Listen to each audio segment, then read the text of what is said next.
Hello, my friends. There is something so soft, so beautiful, that people were willing to risk everything for it. Empires rose because of it. Wars were fought over it. And for thousands of years, it remained a secret. But why?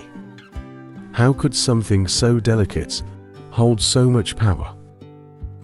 What makes something valuable? Imagine this. You are holding a piece of fabric. It is smooth, light, almost like water in your hands. It reflects light in a way that feels alive. But where did it come from? And why did it matter so much? Long before modern cities, long before global trade, there was a single thread that connected entire civilizations: silk. But here is the first question. How do you create something so perfect from nature? The answer is unexpected. It begins with a tiny creature, a silkworm. Small, fragile, easy to ignore, and yet capable of producing one of the most valuable materials in human history. But how? A silkworm spins a cocoon. Slowly, carefully, thread by thread, one single thread that can stretch for hundreds of meters. Can you imagine that? Something so small, creating something so long, so strong, so precise. But here is something even more surprising. The thread is not made for us. It is made for survival, to protect the creature inside. And yet, humans saw something else. Opportunity. But what happens when humans discover something valuable in nature? They try to control it. They try to repeat it. They try to own it. And that is exactly what happened. Thousands of years ago, in ancient China, people learned how to raise silkworms, to feed them, to protect them, to guide the process. But it was not simple. It required patience, precision, care. If the cocoon broke, the thread was lost. If the timing was wrong, everything failed. So let me ask you something. What gives something value? Is it beauty or difficulty? Because silk was both, and that made it powerful. But here is what made it even more powerful. It was a secret. For over 1,000 years, China kept the secret of silk production hidden. No one else knew. No one else could create it. Why would they do that? Because silk was not just fabric. It was control. It was wealth. It was influence. Only a few people understood it. Only a few people could produce it. And that knowledge became more valuable than gold. But what happens when something is rare, beautiful, and impossible to copy? Everyone wants it. Silk became a symbol of status, of power, of identity. Only emperors could wear it. Only the elite could touch it. So now the question becomes deeper. Was silk valuable because of what it was, or because of who could have it? And then, something changed. People began to travel. Far. Very far. Not just to see the world, but to trade. Silk became the reason for one of the most important networks in history, the Silk Road. But what was the Silk Road, really? Was it just a road? Or something more? It was not a single path. It was a network, a system, connecting east and west, across deserts, where nothing grows, across mountains, where the air becomes thin, across lands, where many never returned. People walked for months, sometimes years, carrying goods, carrying silk, facing heat, cold, hunger, danger. So let me ask you something.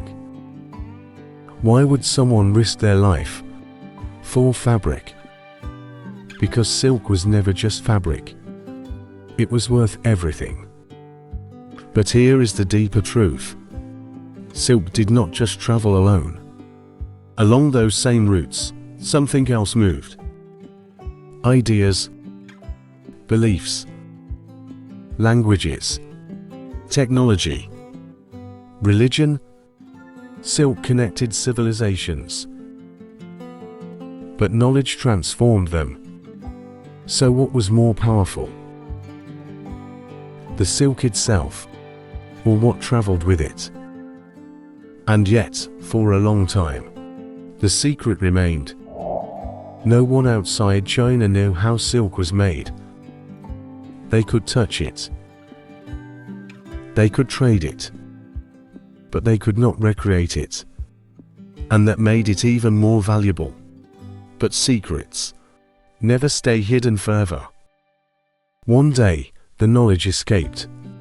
Stories say it was smuggled out, hidden carefully, carried across borders, shared with the world.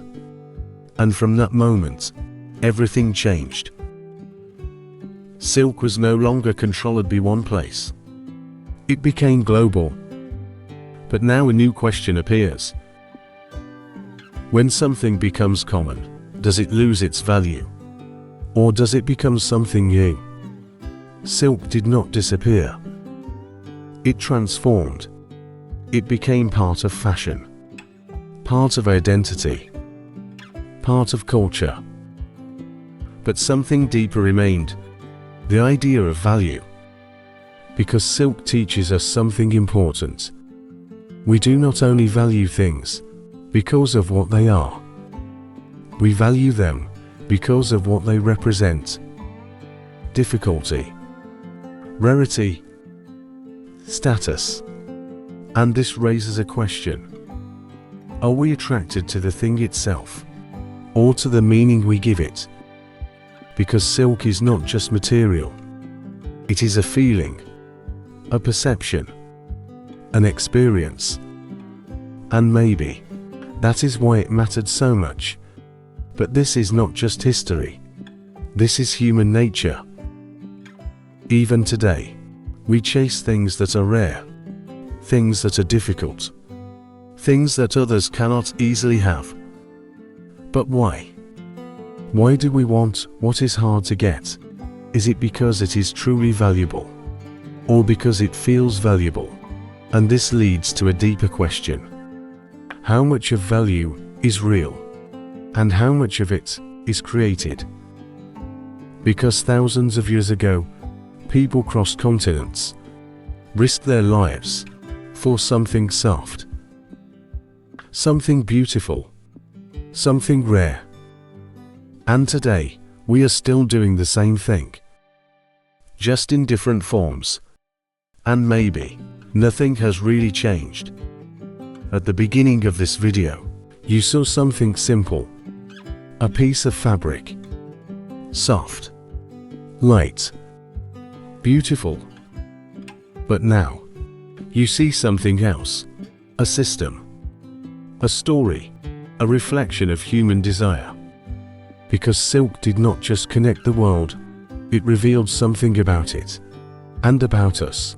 So before you leave, pause for a moment, and ask yourself, what is your silk? What is the thing in your life that feels valuable, but you never stop to question? Is it truly rare, or just made to feel that way? Most people never ask. but a few look deeper. And those people see the world differently. So let me ask you one last question. Are you chasing the fabric or understanding the thread? Because this is not just a story about silk. It is a story about value, about desire, about what we choose to believe matters. And maybe this is not the end of a video. Maybe this is the beginning of something. A new way of seeing, a new way of thinking. Right here, right now. And everything still begins the same way, with a single thread. Here, at English Spark, where you don't just learn English, you learn to see.